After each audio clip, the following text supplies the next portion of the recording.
All right, in this module, we're going to look at weight and balance, graphs, records, and other considerations. We'll start off with some equipment change and aircraft alteration. What is the difference between an equipment change and an alteration? Well, any equipment that we remove or reinstall in an aircraft, maybe we upgrade the radar system, maybe we put in a ground proximity warning system, you have to take out the old equipment, replace it with the new. That would be listed as an equipment change. So we're still going to have to document that in the records. We're going to have to show where the old equipment was removed, the arm that it was at, the weight that it was at, and then recalculate the moment. Maybe we're changing out some seats. Maybe we're going to take all the seats out so that we can use the aircraft for hauling cargo. Again, any of those changes we're going to have to document in the weight and balance records of the aircraft. An alteration, on the other hand, maybe for some reason we need to change from a passenger door to a cargo door, or maybe we're going to reinforce the wings, maybe the attach points, maybe there's a structural change, maybe we're doing some changes to that aircraft. Again, that's going to impact the weight of the aircraft and where it balances. So we're going to have to, again, do some mathematical calculations or possibly do a weight imbalance on the aircraft. How do we account for that change? What are we going to do? Again, we need to determine a new empty weight and a new empty weight center of gravity for the aircraft. How do we find the weight and the CG? We have a couple of options available to us. Again, we could do a complete weigh of the aircraft, so we can configure the aircraft. We can go ahead and either put it on jacks and reweigh it, or we can tow it up on the scales and we can reweigh it that way. Or the more popular way to do it is just mathematically. We know what the weight of the item is we pulled out. We know what the weight of the new item is we put in. We know the arm. We can calculate the moment, and we can redetermine using a chart very similar to this one right here, where we've got the empty weight of the aircraft, and we've installed a radio at 5.8 pounds, and you noted it. Notice the arm. Here's a good one. Notice the arm is a negative 28 inches. What's that telling us? That's right. That is 28 inches forward of the datum. We installed a GPS system in the airplane at 7.3 pounds, and again, it's forward of the datum, negative 26, so that's 26 inches forward of the datum. We installed an emergency locator transmitter. That is after the datum, 2.8 pounds, but 105 inches behind the datum of the aircraft. So we're going to put that in. We've removed a strobe, we've removed an ADF, and we took a seat out as well. So you can notice we can do this entire reweight and balance all mathematically.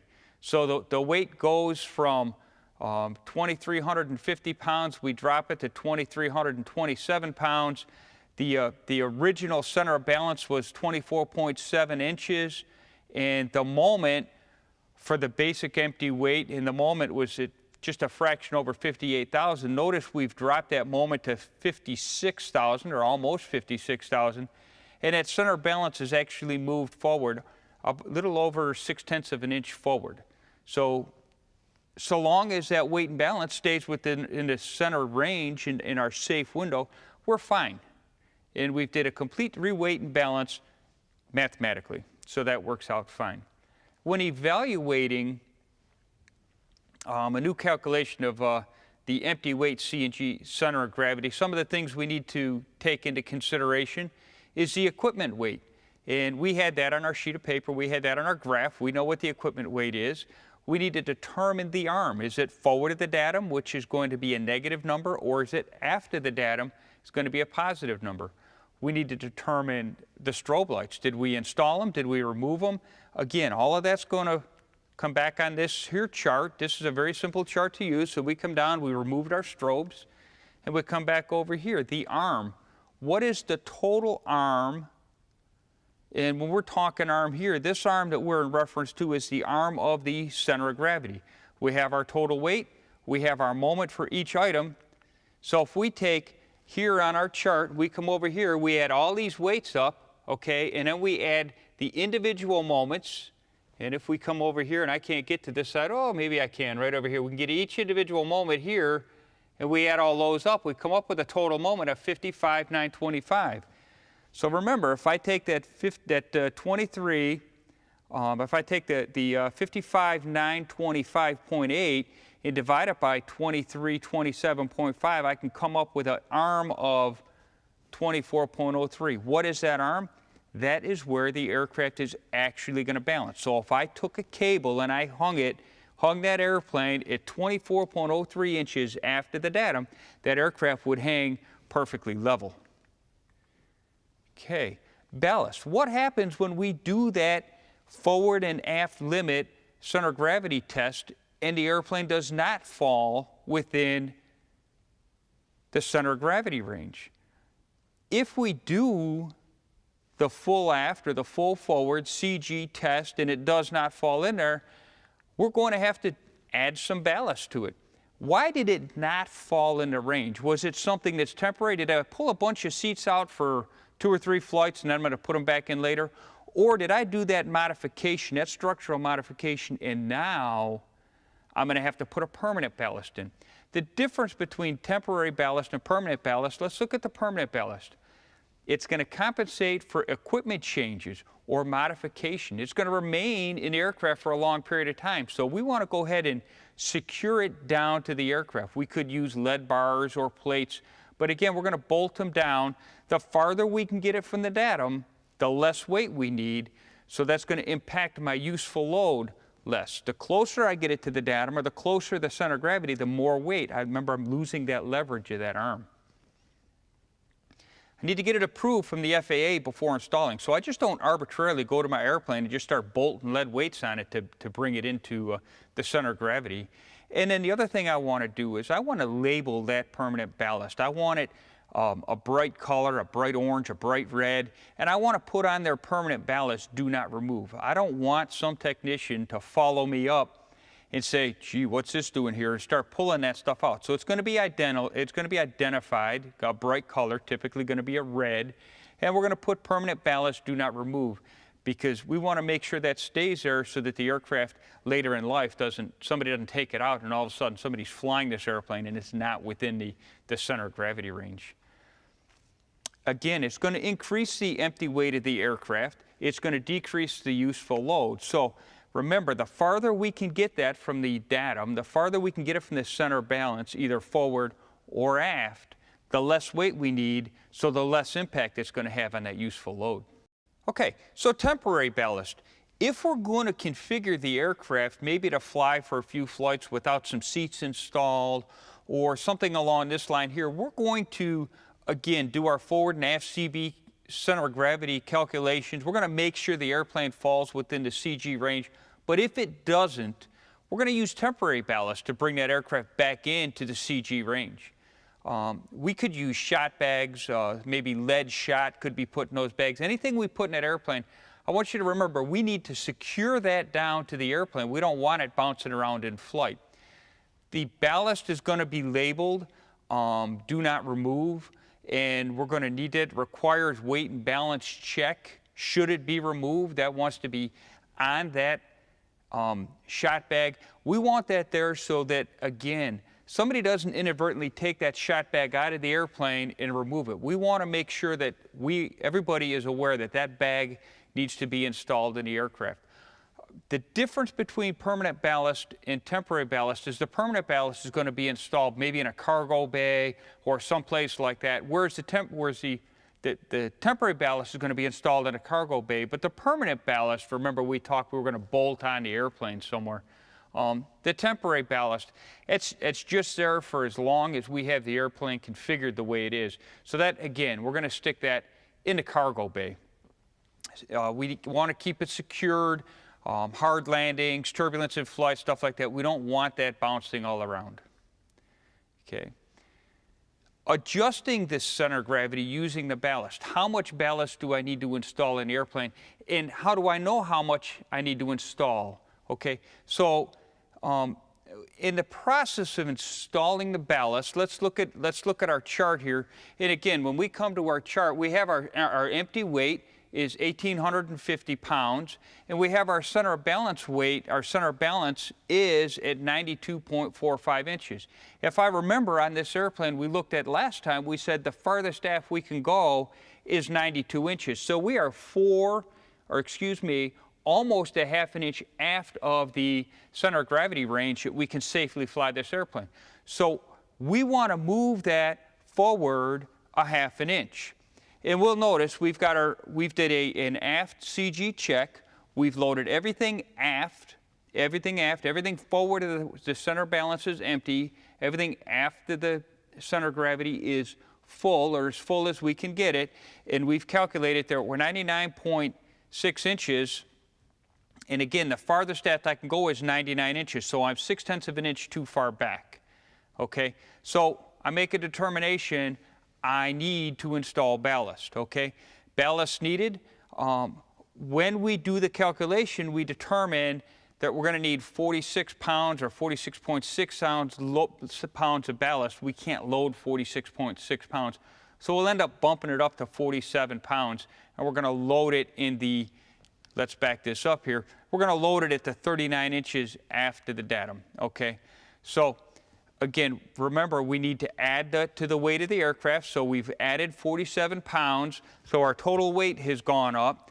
And then we turn around and we calculate the moment of where it's going to be. When we add the weight and we add the balance and we add the moments, I go to 3,081 pounds with a moment of 304,880.5, and I slid that CG forward to just forward of the 99-inch mark, so I've brought it 0.6 of an inch forward, and you can see I'm at 98.96. So I am at the back wall of that center of gravity envelope, but I'm within limits. Okay? Aft limit was 99 inches. We're at 98.96, so we're good there. And we're either going to bolt it down, or if it's in the cargo bay, we're going to secure it and strap it down so it doesn't go anywhere. And you can look at the chart here that we've got.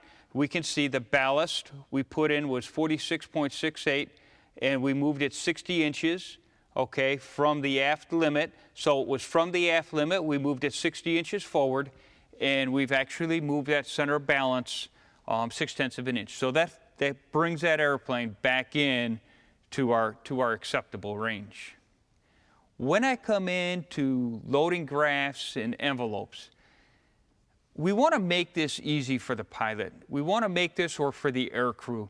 The weight and balance computation system, we give the pilot, we don't give it. The operator, the owner, the manufacturer puts in the operating handbook, he puts a lot of different graphs and stuff like that in this airplane so that the pilot has some quick references. So he's not sitting there calculating every single item in that airplane out.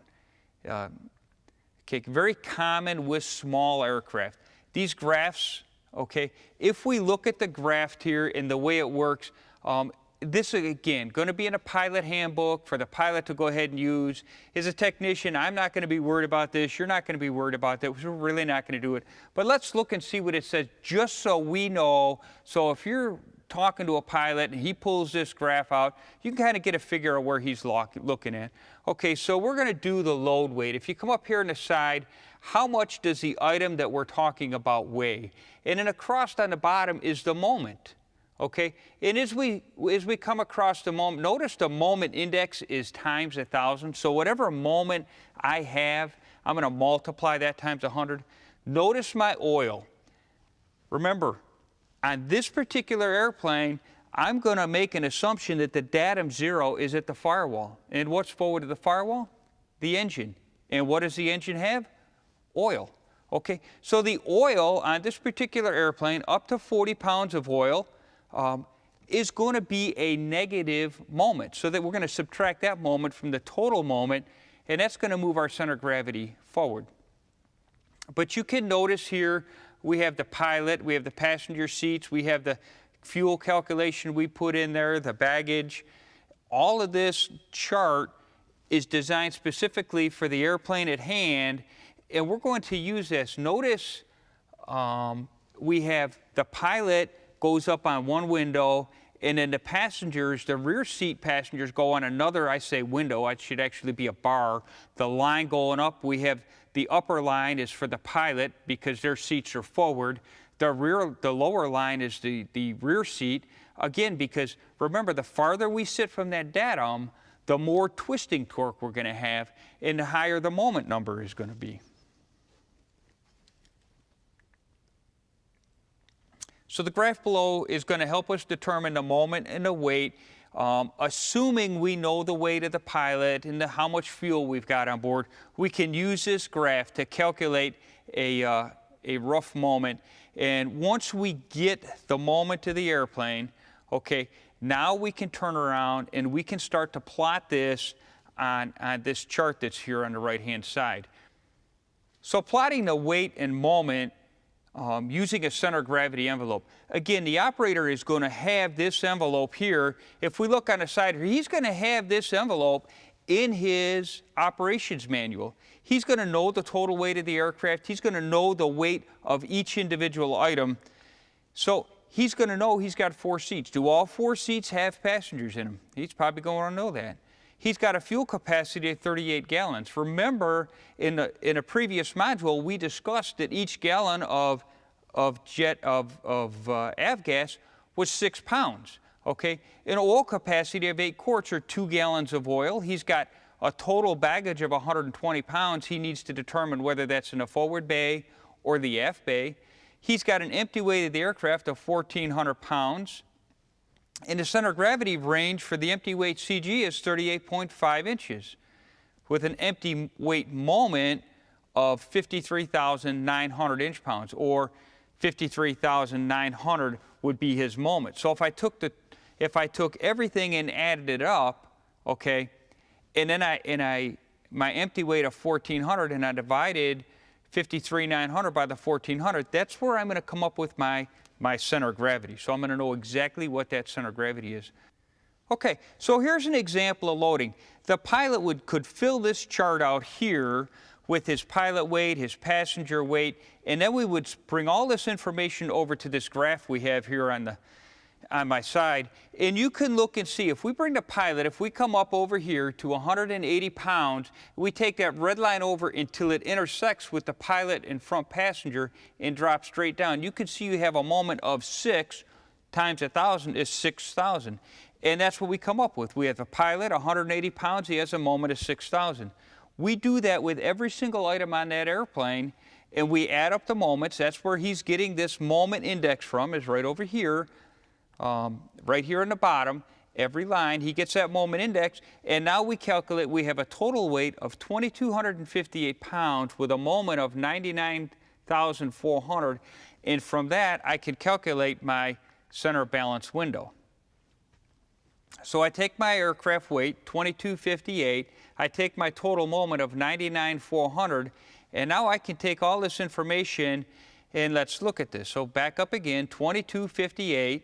If I bring it up here and I come on the side here, okay, and I start coming up here to 2,258, so let's bring it on up here to 2,258, which is, we're going to say right about here, okay, and we said that our total moment, let's back up, I don't want to mess up my numbers, 99,400, so then I come across the bottom here, so let's go here to 99,400, which is right about, I'm going to put us right about here, and we just come right straight up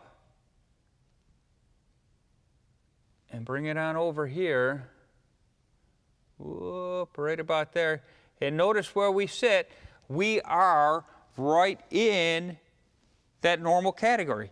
So, knowing that information, let's make sure we didn't mess this up. 99,400 for my inches, for my moment, my total weight of 2,258, and let's look and see.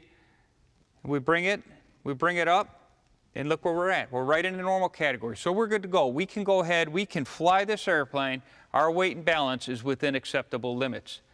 Let's say that we had a utility category aircraft, the exact same aircraft, but now we're flying it in a different category.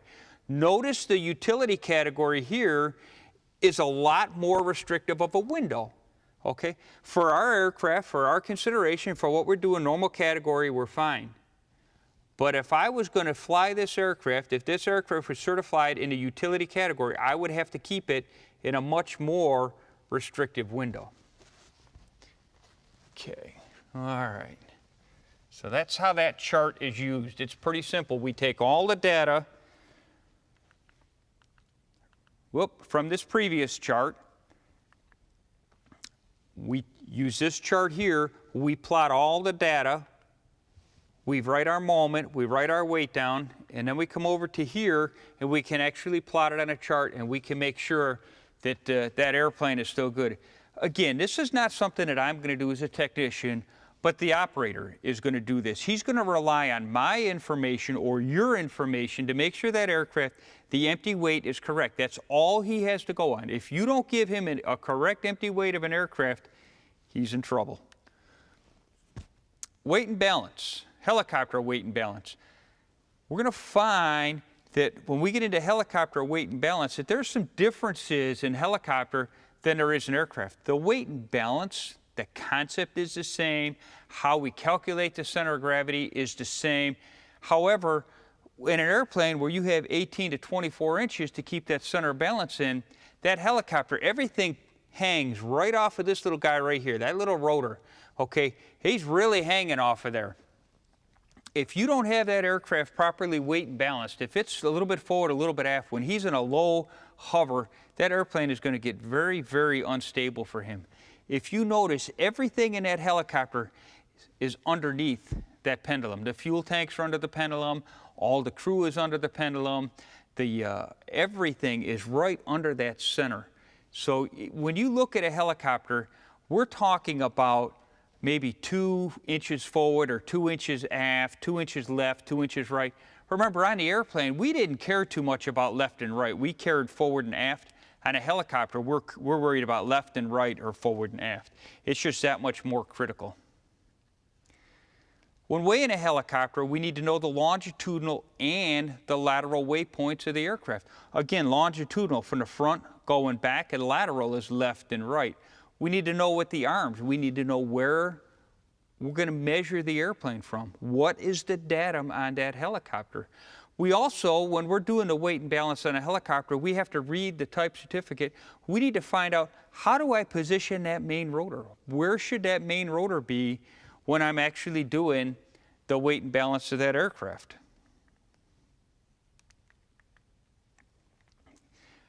Some aircraft, when I did my small Cessna 150, and I used my propeller protractor here to balance my helicopter, to get it level. I used that propeller protractor.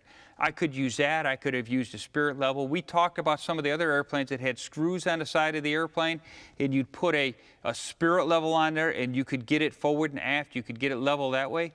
Well, on a helicopter, if you're not using the Spirit level, you could be using a plumb bob. Helicopters are kind of neat in the fact that they have a plate right down in the center on the bottom of the helicopter, on the bottom floor, if you will, okay?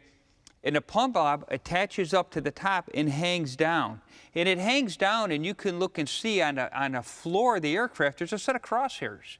And you want that plumb bob to come right down and hang, and actually the tip of that plumb bob should come down and actually intersect where those crosshairs are.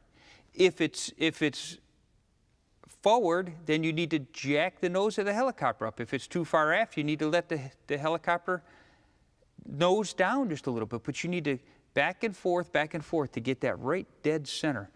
Once you get it forward, longitudinal, or lateral, then we're going to have to go longitudinal left and right. We're going to do the same thing. Do we need to bring the left gear up or the right gear up? Which one do we got to bring up? We've got to get it perfectly balanced. Again, helicopters are so much more restrictive than fixed-wing aircraft. The Jet Ranger helicopter, again, we're going to use that little target, if you will, that's on the floor. We're going to use the jack pads, 2 in the front and 1 in the back, so that we can get that helicopter perfectly balanced. We're going to have the load cells that go between the helicopter and the jacks. That's how we're going to use this one here. Remember that little Cessna 150 we rolled up onto the scales and we actually weighed it with the scales. Well, this one here, we're actually going to use the load cells that go between the jack and the fuselage. Going to get the exact same information, left jack, right jack, tail jack, and we're going to use that to calculate our weight and balance. On this particular helicopter, we've got a datum. The datum for the forward jack point is 55.16 inches. That means that it's 55 inches or 55.1 inches aft of the datum. Some helicopters, this one here is one of them as well, that datum, notice, is just a couple inches forward of the nose of the aircraft. So that all of our measurements are now going to be positive. Anything that we add weight-wise, anything after the datum is a positive number. So we're not dealing with positive and negative numbers with this helicopter right here. We're going to take into consideration the fuel and the oil. We're going to drain the fuel, fill the oil.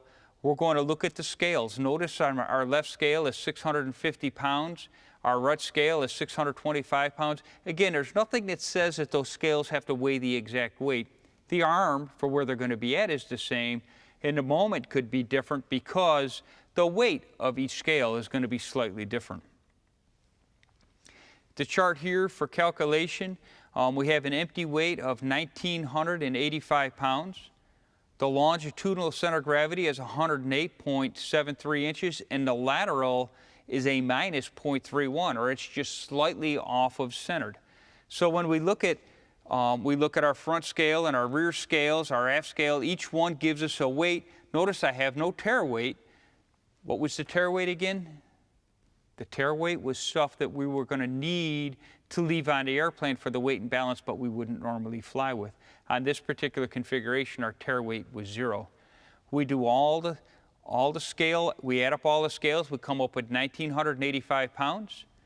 We come up with a moment of 215,822.2, and then I can figure out that my center of gravity, my longitudinal CG is 1,985 inches aft of that datum. So if I take this datum right here, and I look at where the datum is right here, and I go aft 1,985 inches, that's where my center of balance is going to be.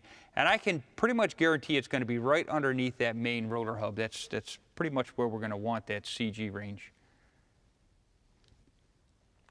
Nothing has changed. Our MAW, moment over arm times weight, everything is the same for helicopters, just as it is for small airplanes. And now as we move on into large aircraft, we're going to see that, again, everything is the same. Weight and balance for large airplanes is identical to smaller aircraft. We're just on a larger scale. The same process is going to be used. Now, some of our larger aircraft actually have load cells that are actually built in to the axle, so the airplane can weigh itself. This is something that the pilots can use on larger aircraft so that as they get loaded up, getting ready to fly, they're not sitting there counting passengers, 1, 2, 3, 4, 170, 160, 170. It's all done for them. And there's a backup system, and so they have an idea, but it gives them, it's just one more check that the pilot has before he actually pushes back. He's got a lot more flexibility on this large aircraft. When I'm dealing with my Cessna 150 or 172, I got 2 gas tanks right over the wing.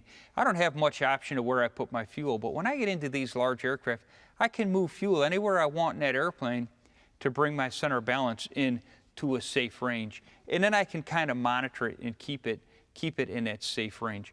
But again, he's going to use these load cells before he takes off to actually verify that his center balance is where it's supposed to be before he actually, and he'll know exactly what it is before he takes off. That way he can keep that airplane in a safe configuration while he's flying.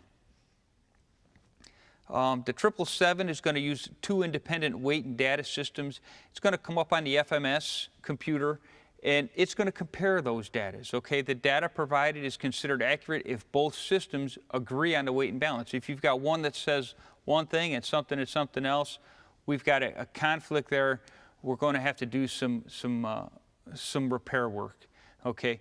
But the crew has access to this information on the flight deck, so they can look at this, and that's one of their checks they're going to do before they get airborne.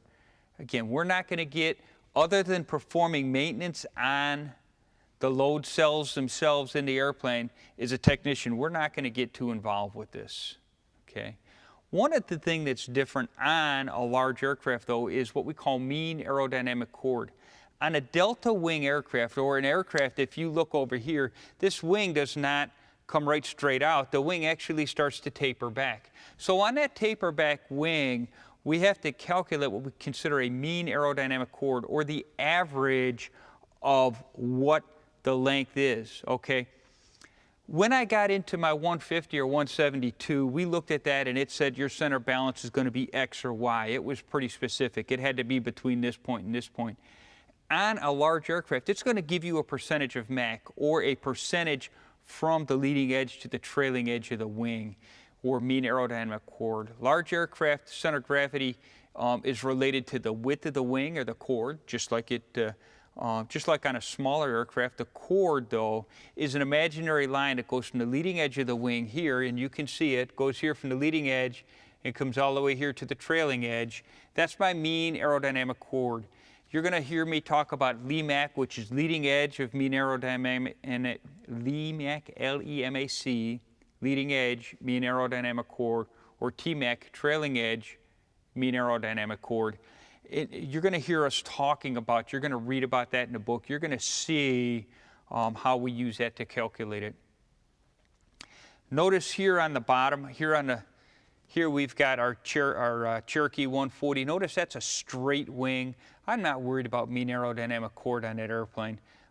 That is just a straight wing. No matter where I measure it, I can tell where I'm at in the aircraft. But when I get into this large delta configured wing, I'm concerned more with the aerodynamic chord of the wing. Here's another picture here, center of gravity range. Here's an aircraft with a Mach of 100 inches. The center of gravity is going to be 20 inches behind the leading edge of the wing, or the CG is 20% of Mach, which is what we had just talked about before. When I get into my large aircraft, again, we're talking about, it's going to tell us your CG range is going to be 20 to 25% Mach, depending on the aircraft. This one, it happens to be 20%. And it's just 20% from the leading edge to the trailing edge. How to convert center of gravity from inches to percent of Mach. Again, this is something we're not going to do a whole lot as a technician. This is more what the air crew and stuff is going to do. But basically, you divide the difference. You subtract you determine what your Mach is. If your leading edge to your trailing edge is 100 inches and you're at 25% Mach, you take that 100 inches and you figure out what 25% of the 100 inches is. Okay, so it's 25 inches. So from the leading edge of the wing, aft 25 inches, that's what your CG range is going to be. That's how we're going to convert that. Again, the book gets really deep into this, and we'll explain it step by step. So this is just kind of a down and dirty how to do Mach. I'm not too worried about Mach. We as technicians are not going to be doing a whole lot of Mach calculations. And here we go right here. Exact same thing. Converting CG into inches, converting Mach into inches, and we talked about that already, so we can press on.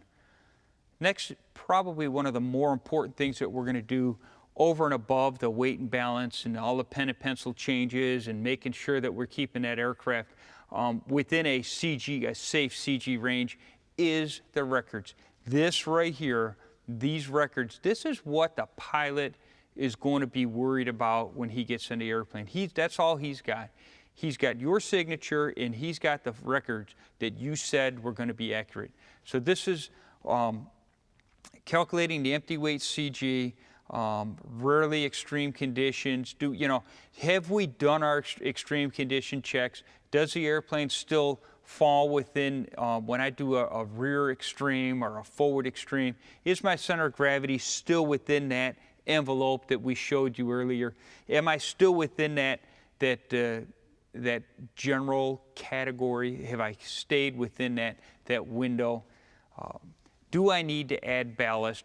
If I need to add ballast, I want to make sure that it's actually documented in the weight and balance records of the aircraft. Is the ballast properly identified? Is it marked? When I'm calculating my empty weight center of gravity, remember we discussed this already. We've beat this up. After installing a new piece of equipment, do I need to do a complete reweigh on the aircraft? No, I don't. Remember, we can do everything mathematically. Get out a good sharp pencil, get a good calculator, double check your work. You do not need to reweigh the aircraft. You can, but you don't have to. Over time, if you've done a lot of additions and subtractions and subditions and subtractions, it's encouraged. I would highly encourage you to do a complete weight and balance on the aircraft every couple of years just to make sure that it stays where it's supposed to be. Then we want to go ahead and we want to document it on our forms. Just here's a sample form. There's no set form that says you have to use this form or that form. But this one here's a good example. It allows you to go ahead and you notice on the top it talks about tare weight and it gives you a left gear and a right gear and a nose, assuming we're using a scale. It wouldn't have to be you could use jack points as opposed to the nose wheels. Again, calculate it and sign it and date it and then put that into permanent records.